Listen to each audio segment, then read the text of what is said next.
In 1998, two independent teams of astronomers made a shocking discovery that would revolutionize our understanding of the universe. The universe is expanding at an accelerating rate. They used distant supernovae as standard candles to measure cosmic distances, and it completely defied the established theory that the universe's expansion was slowing down due to gravitational pull. The notion that the universe's expansion is accelerating suggests the presence of some mysterious force that is pushing galaxies apart, something unseen and yet profoundly influential.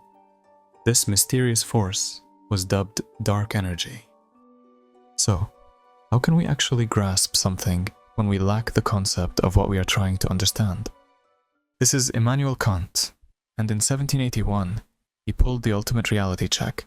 Kant published a book stating that we only experience phenomena, the world as it appears to us, filtered through our senses and mind. But the world as it actually is a noumena, and we have zero direct access to it. This one's a tough philosophical nut to crack. But give me a sec. I'll crack it open for you in the simplest way possible. Kant says that our minds are built with a specific architecture, a set of built-in categories that structure reality in a way we can process. Space and time aren't even universal truths, they're just the format in which our minds organize information. Imagine a fish, born in an endless ocean. It has never experienced fire, nor can it imagine what fire is like. Its cognitive architecture is built for water. It has no concept of dryness or heat. Even if you somehow explained fire to the fish, it could never truly grasp it. Now, ask yourself, what are we, as humans, blind to? Just as a fish cannot comprehend fire, there may be aspects of reality that we are fundamentally unequipped to perceive. Noumena could be so radically different from our phenomenal experience that even if we were exposed to them, they would make no sense to us. Let's examine several examples. You don't see radio waves. They exist, but your eyes don't pick them up. Dogs hear frequencies you can't, and that doesn't mean they don't exist. It means you're missing part of the sound spectrum. Your brain edits your perception of time. When you're bored, time crawls. When you're in danger, it slows down Matrix style. This is actually not another version of reality as an illusion, or we live in a simulation type of a concept, even though it looks like that at a surface level. Kant isn't saying reality isn't real. He's saying it is unknowable. You never interact with things as they are. You only interact with how your mind processes them. So, what is out there beyond our interface? No clue. Kant says you're never getting admin access.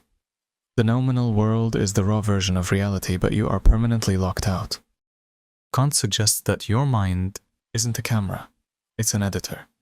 Cameras capture raw reality, but your mind cuts, organizes, and filters information before presenting it to you as a seamless, coherent picture.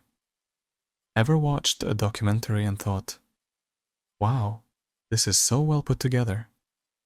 That's because an editor has shaped hours of chaotic footage into a structured story. Your mind does the same thing. Here's the problem. What gets cut out? The noumenal world is the uncut version of reality, too vast, chaotic, and incomprehensible for us to process.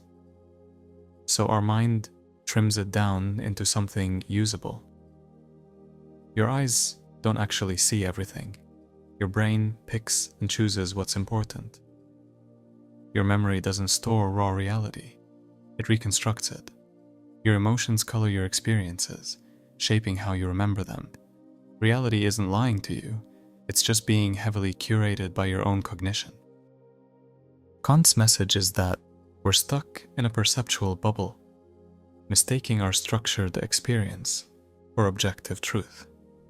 Imagine if ants had philosophy.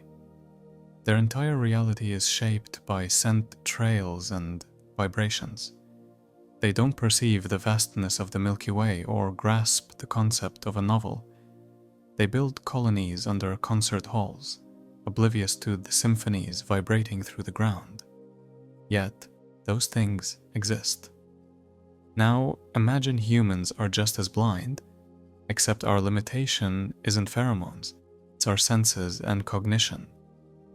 Noumenal reality could be so alien, so beyond comprehension, that even if we could experience it, our minds would short-circuit, trying to process it. We can call it the cosmic parental lock. Kant, in his infinite philosophical dad wisdom, basically told us, you'll never get past the parental controls. Reality in its raw, unprocessed form is forever hidden. We only experience things as our nervous system, language, and concepts allow us to. Let's talk about color red for a moment. You think red is real? Nope. It's just your brain's interpretation of certain light wavelengths. There is no red in the noumenal world, just electromagnetic waves that your visual system translates into an experience. A mantis shrimp sees way more colors than you. A bat navigates through echolocation. Who's seeing the real world? None of us. Kant argued that time isn't an external reality either. It's a mental construct. The universe doesn't flow the way we think it does. We just experience time because our cognition needs it to organize events. Einstein later confirmed this in physics. Time is relative, not absolute. In the noumenal world, time might not even exist. Picture a deep-sea octopus living in total darkness. It senses the world through pressure changes and faint bioluminescent glows. To it, light is a rare and ghostly phenomenon, not something that defines existence.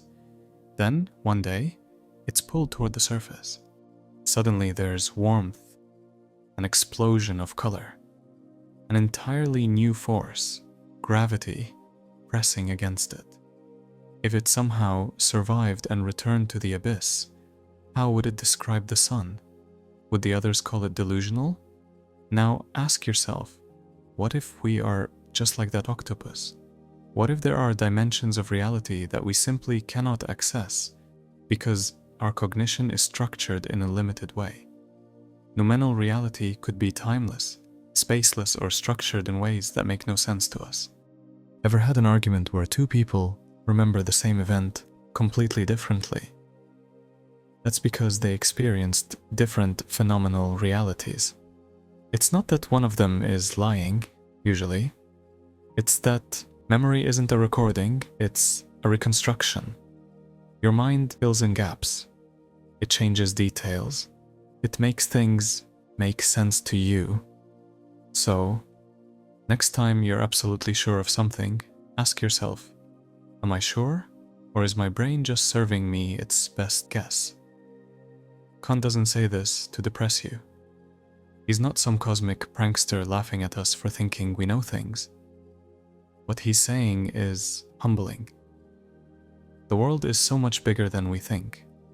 Reality is so much stranger than we know. Our senses and brains give us a beautiful, livable, functional version of reality. But it is not the reality. So what do we do with this knowledge? We become curious.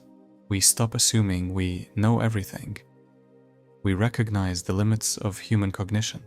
We are like sailors who must rebuild their ship on the open sea, never able to dismantle it completely and start fresh. Every man takes the limits of his own field of vision for the limits of the world. His eyes see only what the mind is prepared to comprehend. But these limits are temporary. Wipe it away and everything will appear to man as it is, infinite.